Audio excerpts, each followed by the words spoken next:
Samaki saba safi sasa safisha sahani saba sokoni salama. Na mtazamaji, ni tarehe 28 mwezi wa Septemba mwaka wa 2025. Mtazamaji, natumai ubuheri wa afya kwa kila mmoja anayetusikiliza au kututazama. Manake hapa ndipo utapata burudani ya kutosha na habari za kuaminika kila eneo, kila kona zinapochipuka. Mtazamaji, walisema pia asiyeshukuru ni mkafiri. Kwa nini nisikushukuru kwa dhati? Manake ni kwa sababu yako ndiposa niko hapa, mtazamaji au msikilizaji.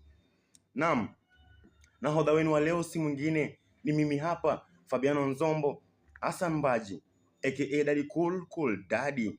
Kwanza tuangazie vidokezo vya habari hizi. Na mtazamaji, kumekuwa na mgogoro kati ya walimu pamoja na serikali kuu. Walimu wakilalamika kuwa wamekosa mshahara zao kwa sasa ni miezi karibu 6. Kwa wengine wanasema ni tu mwezi huu peke yake. Mtazamaji, si walimu wa chekechea wanalia, sio walimu wa shule ya upili wanalia, na hata sio wafanyikazi au pengine walimu wa chuo vikuu. Kwa sasa wafanyikazi wa chuo kikuu wako kwa barabara wanaandamana wakisema kuwa wanadai pesa zao. Pia kwa walimu wakuu wa shule za upili pia wanalia kabisa, wanalia serikali wakisema kuwa hawana pesa za kuendesha shule, manake kwa sasa capitation fees hazijafanikishwa ama hazijafikishwa mle shuleni. Inakuwa ni kazi ngumu kuendesha masuala ya kielimu mle shuleni.